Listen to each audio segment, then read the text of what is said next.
የአዲስ አበባ ልጆች እንኳን ደስ አላችሁ። መዋኛ ገንዳ ተሰርቶላችኋልና የአዲስ አበባ ልጆች ዋና በጣም ፍቅር ኖሯቸው በሚያሳዝን ሁኔታ ግን መዋኘት የማይችሉ ሆነው ነው ያደጉ ያሉት። ዛሬ ይኸው በደጃችሁ እንላቸዋለን።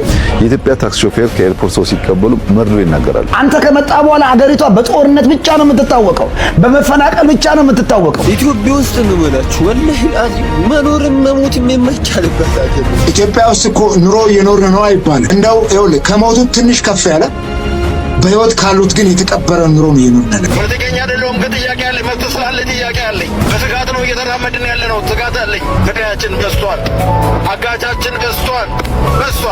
በቃ መውጣት መግባት አልቻልንም። ሰላም ጤና ይስጥልን ውድ የቃል ሚዲያ ቤተሰቦች እንደምን ቆያችሁ? እግዚአብሔር ሰላም ከሁላችን ጋር ይሁን እያልን ወቅታዊና አዳዲስ መረጃዎችን ይዘን መጥተናል። ቪዲዮውን ከመጀመራችሁ በፊት ላይክ በማድረግ ጀምሮ እንዲሁም ሀሳብ አስተያየታችሁን የኮሜንት ሴክሽን ላይ ያስቀምጡልን። ቀጥታ ወደ ቪዲዮ እናልፋለን። ሰብስክራይብ ለምንድን ነው የማታደርጉት? አሁን አድርጉ። የአዲስ አበባ ልጆች እንኳን ደስ አላችሁ። መዋኛ ገንዳ ተሰርቶላችኋልና ድሮ የሀብታም ልጆችን ስታዩ ስትቀኑ የነበራችሁ ሁሉ አሁን አለፈላችሁ የሚል ከንቲባችን እንደዛ ተናግረዋልና እኔ ራሱ በጣም ነበር በቃ ያሳሰበኝ። እንዴት ነው በቃ ልጆች ያው ነገ ሲያድጉ ትምህርት ምናምን በልቶ ማደር፣ ልብስ፣ ከዛ ወደፊት ተምረው የሆነ ፊውቸር ያለው በሰላም ወጥቶ መግባት እሱ አልነበር የሚያሳስበኝ። እንዴት ነው ዋና የሚዋኙት? በቃ አዲስ አበባ ውስጥ ኖረው ሌላው ምን ያደርጋል? አሁን ኳሊቲ ኤጁኬሽን በሰላም ወጥቶ መግባት፣ ስራ ማግኘት፣ ጠግቦ መብላት፣ ፊውቸር ላይክ እና ዋናው መዋኛ ገንዳ እንዴት ነው በቃ ልጆች የሚዋኙት ብዬ በጣም አስብ ነበርና ብዙዎቻችንም የአዲስ አበባ ልጆች ወንዝ ምናምን ዋኝተን ያደግን በቃ አሁን ላይክ በጣም ቀን ወጣልንና መንግስታችንን በጣም ማመስገን እንፈልጋለን። ትልቁ ጥያቄያችን መዋኛ ገንዳ ስለተመለሰልን ልባዊ የሆነ ምስጋና መቼም የአዲስ አበባ ልጆችን ወክዬ ቴንክ ዩ ሶ ማች። ከዛ ደግሞ ያው ከመዋኛው ገንዳ ጎን ለጎን የሆነ የሚበላም ነገር ከዛ ስራም ነገር ትንሽ ደግሞ የዜግነትን ብትከፍሉን በቃ ጥያቄያችን ተመለሰ። ኢትዮጵያ ውስጥ ነው ማለት ወላሂ አዚም መኖርም መሞትም የማይቻልበት ሀገር ነው። ወላሂ መኖርም አችልም። ለኑር ብትልም አንኖርም፣ ለሙት ብትልም ደግሞ ቶሎ አሙት ያስጠላኝ ነው ወላሂ። ሁሉም ያለው ብቻ የሚነግስበት የሌለው ምን ያውቅ ማንም ቼክ አያደርግም። አንተ ወላሂ ማንም ይስት እንደሆንክ ራሱ ማንም ያውቅ። ከሌለህ የለህም ወላሂ ያሌለ ነው በቃ። በጣም የደበረኝ ስልችታለን እንደው ምን አጥፍተን እንደሆነ ምንም እኔ ግራ ግብትን ያለኝ እንደው ጥፋታችን ምን እንደሆነ ምን እንዳጠፋን ምን እንዳደረገን እንደው ግራ ግብትን ያለኝ ምን አርገን ነው? እስኪ ወንድሞቼ፣ እስቲ ጫካ ውስጥ ያላችሁ ወንድሞቼ ከሰው ልጅ አይደለም እንዴ ተፈጠራችሁት? እናት የላችሁም፣ አባት የላችሁም፣ እህት የላችሁም፣ ወንድም የላችሁ፣ ትዳር የላችሁም፣ ልጆች የላችሁ። እባካችሁ በእነሱ ይዣችኋለሁ። እንደው እባካችሁ ተው። እናት፣ አባት፣ እህት፣ ወንድም፣ ትዳር፣ ልጆች ስላለን እኛ አቅም የለንም። አቅም ቢኖረን በየቀኑ ሰው እየሞተን እኛ እናንተን አንለምናችሁም። ተውን እስኪ። ምናችሁን ነካን? እስኪ ምን አጠፋንኛ? በመንገዳችሁ ላይ አልመጣን? እናንተ ጋር አልደረስን? ምን አጠፍተን ነው? ቆይ እንደዚህ በየቀኑ የምናልቀው ግን? ኧረ እባካችሁ ተው፣ ግዴላችሁ። አሁን አንድ ከተማ ገብተን የሆነ ነገር ሆቴል ገብተን ለመብላትም እንደዚህ በቃ የሆነ የራስና አንድ ነገር ተጠቅመን ለመውጣት አንድ ከተማ ስንገባ ፊቱን ካኮሳተረ ወይ ደግሞ የሆነ ጥሩ ፊት ካላሳየ ደግሞ ይሄ ማን ነው? ምን አድርገ ነው ይሁን? ይኸው ለምን አንደኛ ነገር ሀገሩን ውስጡን አናቅ፣ ታሪኩን አናቅ። ማን ይሁን ምን ይሁን እያልን ተሸማቀቅን።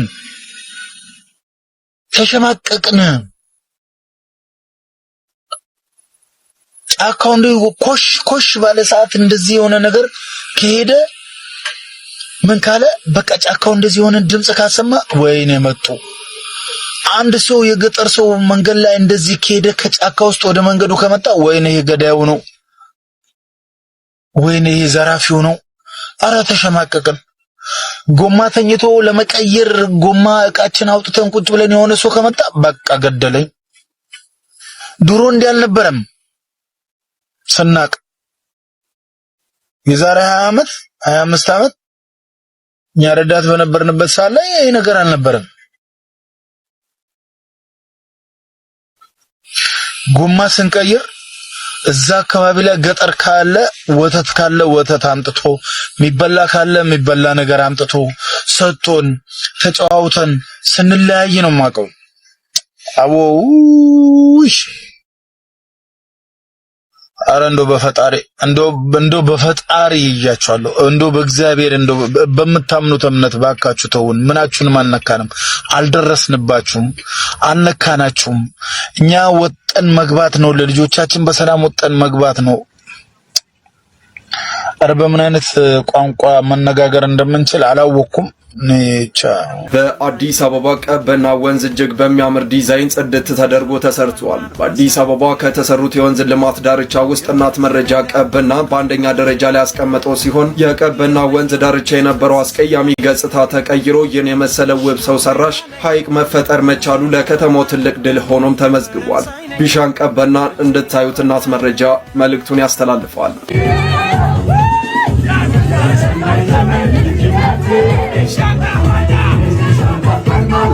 ይሄ እኮ ይቆጫል። በጣም ትልቅ ቁጭት ነው ያሳደረብን። በየሽንት ቤቱ በወጣ ፍሳሽ ላይ እዚህ ከተማ ላይ የአዲስ አበባ ህጻናት ይዋኛሉ። የሀብታም ልጆች እንደዚህ አይነት ቢች ያላቸው ሀገራት እየሄዱ ይዝናናሉ።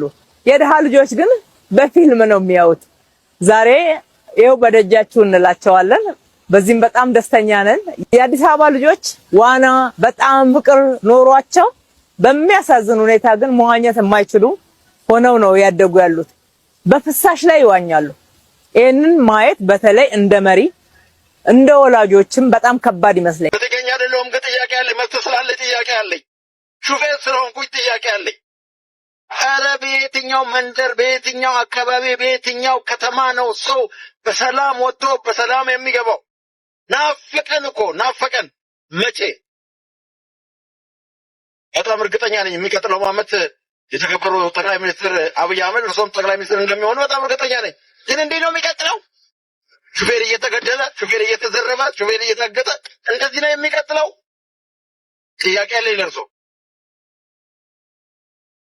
እስከ አሁን የመጣንበት መንገድ ትክክል አይደለም፣ ትክክል አይደለም፣ ትክክል አይደለም። ሊያስተካክሉ ይገባል። የተሰሩ መሰረተ ልማቶች በሀገሪቱ መካከል በጣም ብዙዎች ናቸው። ስለ ሰው ግን አልተሰራም። ስለ ዜጋ አልተሰራም። የዜጋ መብት አልተሰራም። የዜጋ ደህንነት አልተሰራም። ሰው በሰላም ወጥቶ በሰላም እየገባ አይደለም። ሹፌር በሰላም ወጥቶ በሰላም እየገባ አይደለም። የሚቀጥለውን ዓመት ሲያስቡ ምንድን ነው የሚያስቡት? እየሰሙ ጆሮ ዳባ ልበስ ብሎ ማለት መሄድ፣ አሁንም ወደፊት መሄድ፣ መብራት እያበሩ ሰው እያጠፉ መሄድ ምንድን ነው የሚቀጥለው? ምንድን ነው? እኔ ጥያቄ አለኝ ለእርሶ፣ ጥያቄ አለኝ።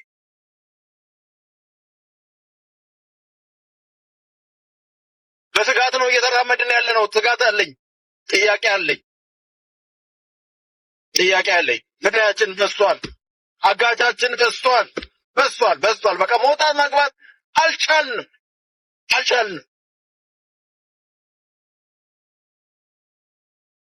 ምንድን ነው መጨረሻችን?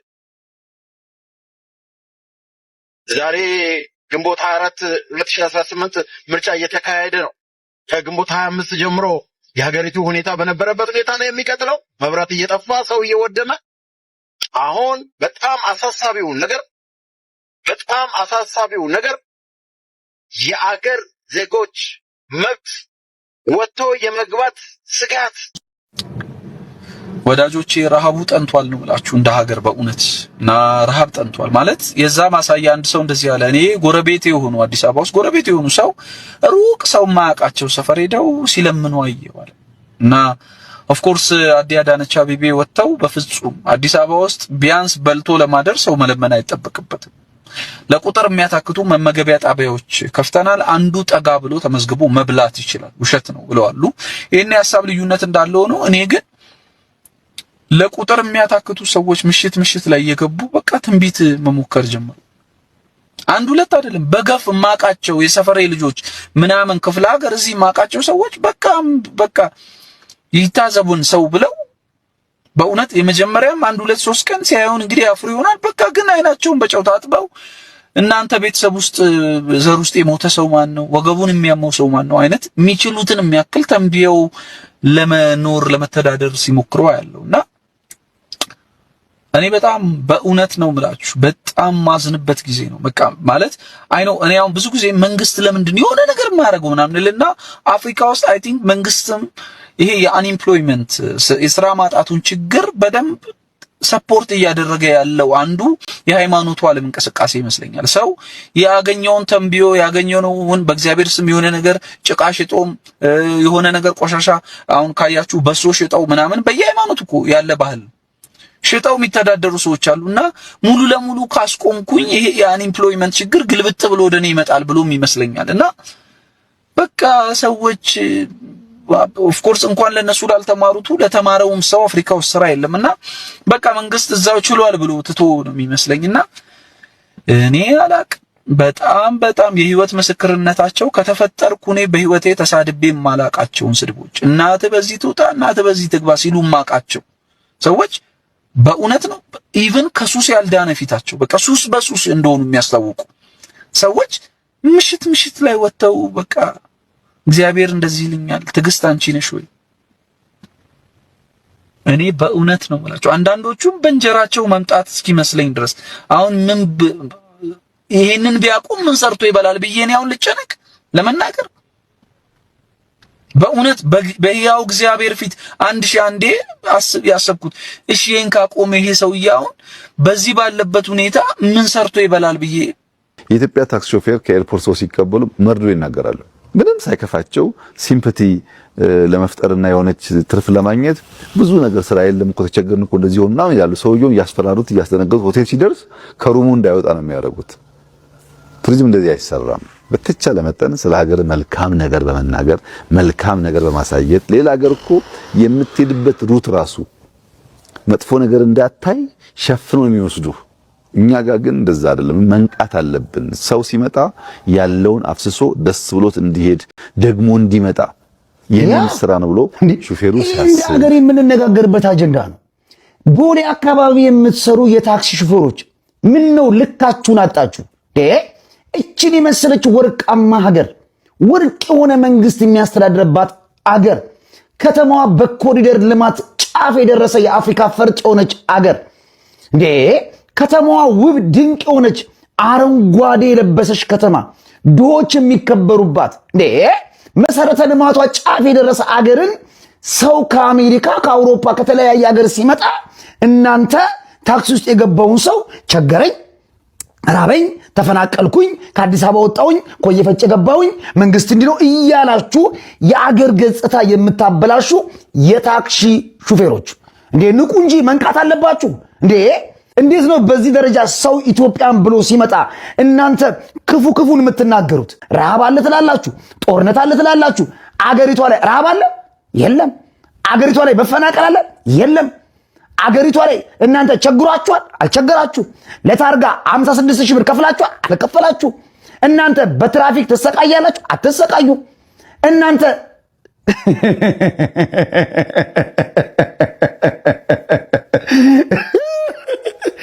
አይ እና የትኛውን እውነት እንዲያወሩ ነው? የሆነውን የተደረገውን ነገር ነው ያወሩት። ኢትዮጵያ ውስጥ እንደ ታክሲ ሹፌር የሚንገላታ መከራ የሚያይ አለ? እንደውም አለው ጠቅላይ ሚኒስትር እግዚአብሔር አትርፎ የከባድ መኪና ሹፌሮች እነዚህ ጎንደር፣ አዋሳ፣ መቀሌ ምናምን የሚሄዱ ሰዎች እነዚህ በየሻሸመኔ ዲላ ምናምን እንደዚህ ወደ ሰሜን፣ ወደ ደቡብ፣ ወደ ምስራቅ የሚሄዱ ሹፌሮች እንደው እነሱ ከዛ ስራ ተፈናቅለው ታክሲ ጀምረው ቦሌ የቆሙ ቀን ጠቅላይ ሚኒስትር አብይ ስንት ጊዜ እንደታገቱ ከባድ ሹፌር እንደነበሩ መጨረሻ ላይ በመታገትና በመዘረፍ ደክሟቸው ወደዚህ ስራ እንደገቡ ይናገራሉ። ማህበረሰቡ እኮ አንተ የሰጠኸውን ነው የሚናገሩ፣ አንተ ያደረከውን ነው የሚናገረው። አፈናቅለዋል፣ ከከተማ አባረዋል። በድሮን ያልጨፈጨፍከው ሰው የለም። አንተ ከመጣ በኋላ ሀገሪቷ በጦርነት ብቻ ነው የምትታወቀው፣ በመፈናቀል ብቻ ነው የምትታወቀው። እንዲሁም የታክሲ ሹፌሮች ከዚህ በላይ መናገር ነበረባቸው። ስንት መከራን ያዩት አንተ ከየትም ሰብስበው ያመጣቸው ትራፊኮች እኮ ማለት ነው ከተማ ውስጥ ምንም ማሽከርከር አልቻሉ። በቀን 3 እና 4 ደረሰን የሚቦጨቅላቸው መከራቸውን ነው የሚያዩት። ቀኑ ሙሉ ለፍተው ደክመው ማታ ላይ ማለት ነው ከትራፊክ ከተረፋቸው ምናልባት ልጆቻቸውን ለማሳደግ ከቻሉ ነው። ከዛ ባሻገርስ ቤንዚን 4 ቀን 5 ቀን ጠብቀው ነው የሚቀዱት። ረሳው እንዴ? ይሄ ሁሉ መከራና ስቃያቸውን እንዴት ነው አይተንፍሱ የምትለው እንዴ? ስርዓት ይኑር እንጂ። ስለዚህ የታክሲ ሹፌሮች ገና ሰው ከአሜሪካ ሲመጣ ከአውሮፓ ሲመጣ አቃጡ፣ ተናገሩ። ይሄ የምታዩት ኮሪደር ልማት ህዝቡን አይወክልም። ይሄ የምታዩት ዛፍ፣ ይሄ የምታዩት የከተማ ውበት መብራቱ እኛን አይወክልም። አስፋልቱ ላይ ኮሪደር ልማቱ ያምራል፣ ጽዶቹ ያምራሉ። እኛ ግን ህይወታችን የተጎሳቆለ ነው፣ ከእጅ ወደ አፍ ነው። እንደምታዩት ከተማው ማታ ማታ ያበራል። እኛ ግን ቤት ውስጥ መብራት የለንም፣ ረሃብ ነው ያለን፣ በጦርነት ነው የምንታወቀው። ካሁን አለቅን። ብራቮ! ቦሌ የምትቆሙ የታክሲ ሹፌሮች አንደኞች ናችሁ። አያችሁ አይደል ምን ያህል ሰውየው ስራ ፈት እንደሆነ፣ ቦሌ አካባቢ ምን ያህል አቃጣሪ ሰው እንዳለው ደውሎ ቼክ እንደሚያደርግ ይሄ ሰው የስራ ፈት። ኢትዮጵያ ውስጥ እኮ ኑሮ እየኖርን ነው አይባልም። እንደው ይኸውልህ ከሞቱት ትንሽ ከፍ ያለ በህይወት ካሉት ግን የተቀበረ ኑሮ ነው እየኖርን ያለነው። ሃይሊ ኮራፕትድ የሆነ መንግስት ነው ያለው። አሁን የምታነሳውን ግብር መንግስት በአካል ቆሞም የሚሰበስብ ከሆነ ኮራፕትድ ለሆኑ ሹማምንቱ ነው ይሄን የሚገብረው። ባለፈው ሰምተሃል ፓርላማ ላይ 98 ቢሊዮን ብር የት እንደገባ አይታወቅም ተባለ። ፌደራል ፖሊስ ነው ያቀረበው። ፌደራል ፖሊስ ያቀረበውን መልሶ ሚዲያዎች ሲሰሩት በተለይ ሪፖርተር ጋዜጣ ከዘገበው በኋላ 98 አይደለም 78 ቢሊዮን ብር ነው አለ። ችግር የለውም የ20 ቢሊዮን ብር ያጣለን። በ20 ቢሊዮን እና በ78 ቢሊዮን ብር መካከል በጣም ጠባብ ልዩነት ያለው። ሰሞኑን ደግሞ የፌደራል ኦዲት ኮሚሽን 15 ቢሊዮን ብር የት እንደገባ አይታወቅም አለ ፓርላማ ላይ። የመንግስት መስሪያ ቤቶች ከ800 በላይ የሚበልጡ መኪናዎች የት እንደገቡ አይታወቅም። በጣም በርካታ ንብረት ከመንግስት መስሪያ ቤቶች ዘርፈዋል። ይሄ ሁሉ የሚሆነው በዚህ ድሃ ሀገር ላይ ነው። ዛሬ ግን የሰው ልጅ የዕለት ጉርሱን ለመሸፈን 1 ኪሎ ሽንኩርት እስከ 150 ብር የሚገዛበት ሰዓት ላይ ደርሰናል። የመጨረሻ ቲማቲም እስከ 100 ብር ድረስ 1 ኪሎ ቲማቲምና ሽንኩርት ቆርጠህ በ30 እና በ40 ብር በምትበላው እንጀራ እንኳን አጣፍሰህ እንዳትበላ እሱ እንኳን ካቅም በላይ ሆኗል። ምናልባት ለሹማምንቱ በሚገርም ሁኔታ ወደፊት እናወራዋለን። የሚገርም በጣም ትልልቅ የሆኑ የመንግስት ሆቴሎች ውስጥ እያንዳንዱ ሚኒስተር መስሪያ ቤት የሚከፍለውን ገንዘብ ስታይ ግድ የለም ወደፊት እናወራዋለን። እሱ መብላትና መጠጣት ብቻ በማዘንድ በሹማምንቱ ዘንድ ዳውስ የዕለት ጉርሱን እንኳን መሸፈን ያልቻለበት ላይ ደርሰናል። ሁሌ ስብሰባ ነው፣ ሁሌ ድግስ ነው፣ ሁሌ መብላት ነው፣ ሁሌ መጠጣት ነው። ሁሌ ስልጣን ላይ ያሉ ሰዎች የተመቸች ሀገር ናት። ዳው አይታሰብም። አየህ ሹማምንቱ ጠግበው ከበሉ ዳው ጉዳይ የት ይሄዳል? በጠመንጃ ፈሙስ በሚያስገድድ ክርን ይገዛል ሄዳ። አየህ በዚህ ውስጥ ነው ኢትዮጵያ ያለችው። እኛና ሹማምንቱ አብረን ኢትዮጵያ ውስጥ እየኖረ ነው። ሪሊ እኛ የሰው ዘር ነን? በዚህ ደረጃ ሰዎች ነን ወይ እኛ? ቶዛ ቴክስት እና በጣም የሚያሳዝን የህይወት እንትን ላይ ነው ያለነውና ኑሮውን የኢትዮጵያ ህዝብ መቋቋም አልቻለም። ለማኙ በስቷል። ሜዳ ላይ ያሉት ነዳያን ያሳዝኑሃል። እጅግ በጣም በሚገርም ችግር ውስጥ ነው ያለነው። ስለዚህ እቺ ሀገር በዚህ ሁኔታ የምትቀጥል ከሆነ ይሄ ህዝብ ነገ አደባባይ ወጥቶ የምግብ ጥያቄ የማያነሳበት ምንም ጉዳይ የለም። ነግራለሁ።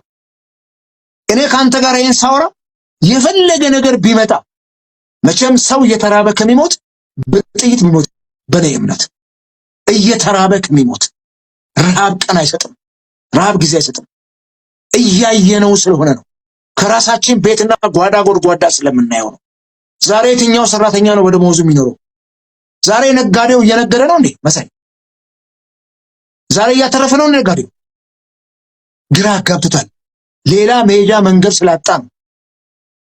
አንድ መኪና ታርጋ እስከ 58,000 ብር ድረስ ለታርጋ መክፈል ማለት ምን ማለት ነው? አንዳንዱ መኪና የ40 እና የ50 ብር መኪና 1000 ብር መኪና እኮ አሉ። ምንም እዚህ ግባ ማትላቸው ኩር አድርገው የሚሄዷቸው ከመኪናው በላይ የ50 ሳንቲም ዶሮ የብር ገመድ ይዛ ጠፋች እንደሚባለው። አሁን እነኛ ሰዎች መኪናቸውን ታርጋው ተው ያወጣሉ ብለህ ታስባለህ? ኢትስ ኢምፖሲብል። ብዙዎቹ ነግረውኛል። እዚህ በቅርበት ጎረቤት አንድ ሰው አለ። መኪናዬን ጎማዋን ፈታትቼ የዶሮ ማርቢያ ያደርጋታለሁ እንጂ 50 ምናምን ሺህ ብር በ40 ሺህ ብር ገዝቻት አላደርግም። በጣም ያስቀኛል። ማይንዲው ምንድነው እሱ? ይሄ መንግስት ማንን ነው የሚመራው? ለማን ነው የሚኖረው ይሄ መንግስት? ዶክተር አብይ ከማን ጋር ነው ያሉት? ሪሊ የደሃ መንግስት ነው ይሄ መንግስት? ይሄ መንግስት የሀብታም መንግስት ነው። ይሄ መንግስት ምናልባት እናንተ እንዳላችሁበት የአሜሪካ መንግስት፣ የነ ትራምፕ ሀገር መንግስት ነው። ድሃውማ እድሜ ልኩን ድሃ ሆኗል። የት ነው ከዚህ በላይ ህዝቡ የሚሄደው? እያየ ነው አይደል? ወጥቶ የሚማረረውን ህዝብ፣ ሴቱ ወንዱ፣ ምን እንሁን፣ ምን እንብላ፣ ምን እናድርግ? ኮረፕሽኑ፣ ሾፌሮቹ መንገድ አላስኬድ ብሏቸዋል ባለስልጣኖቹ። የኮቴው የግብሩ የምናምኑ ክፍያ ስማ፣ ከኮዬ ፈጬ እስከ ጎሮ ድረስ 11 ኪሎ ሜትር ርቀት ባለፉት ጊዜያቶች የተሰራ የኮሪደር ልማት ፈርሶ እንደገና ማአት ገንዘብ የወጣበት 2 እና 3 ወር ሳያገለግል እንደገና የአገር ሀብት ፈርሶ እንደገና የኮሪደር ልማት። እኛ በኮሪደር ልማት ነው ወይ የምንኖረው? የኢትዮጵያ ህዝብ የኮሪደር ልማት ነው ወይ ህልሙ? ቀለቡ እሱ ነው ወይ? ሌላ ኑሮ የለንም ወይ? የታል ፋብሪካው? የታል ወጣቱ ስራ የሚያገኝበት? ዛሬም ፈረሳ አለ። አሁንም እየፈረሰ ነው። አሁን የምልህ ከጎሮ እስከ ኮዬ አደባባይ ድረስ ያለው ማት ፈረሳ ነው ያለው። አዳዲስ ቤቶች ገና አሁን በቅርብ የተሰሩ ጎሮ አካባቢ ከመንገድ ግራና ቀኝ ድራሻቸውን አጥቶ አፍርሰውታል። ሲሰሩ ለምን ዝም አሏቸው? ቤቶቹ እኮ አላለቁም። የግለሰቦች ገንዘብ የአገር ገንዘብ አይደለም ወይ? አገር የምታርገው እኮ በግለሰቦች ሀብት ነው። አሜሪካን ሀገር እናንተ ጋር መንግስት ሀብት አለው እንዴ? የግለሰቦች እኮ ገንዘብ ነው እኮ አገር እንትን የሚለው። እንዴት ነው እሱ በዚህ ደረጃ የማይታሰበው? ከየት ያመጣሉ ግለሰቦች? ነጋዴዎች ከየት ያመጣሉ? ዛሬ እኮ በኪሳራ የሚንቀሳቀስ ነጋዴ የለው። እውነት ነው የምልህ መሳይ፣ ይሄን ስል እንደው ያክል የመረረ መንግስት ጥላቻ ብቻ ኑሮብን አይደለም። በአግባቡ አገርን ይመራ፣ ዲሞክራሲ የሰፋበት ፍትሃዊ የሀብት ክፍፍል ቢኖር እኮ ይሄን ያክል እኛም ሀገር ውስጥ ቁጭ በምሬት አንናገረው። ገባ? በህይወቴ ተወራርጄ በምሬት የምናገረው በቁም ከመሞት እየተናገርኩ ምገደልም ከሆነ ምታሰርም ከሆነ እሱን ይቀበላሉ። እኔ የምተነፈሳት እኔ መረውራት ቃል ምናልባት አለት የሆነው መንግስት ተቆረቆረ ይሆናል ብዬ ስለማስብ ነውና የኢትዮጵያ ህዝብ ሪሊ ከአቅሙ በላይ ነው ኑሮ። እግር ተወርች አስሮታል። ገፈቱን እየጨለጠን ነው ያለ ነው። የቤታችን እርሾ በኋቃው ባዶ ነው። እነግራለሁ፣ ባዶ ነው። ብንሰርቅም ባንሰርቅም እንኳን ክርስቲያኑን መሬት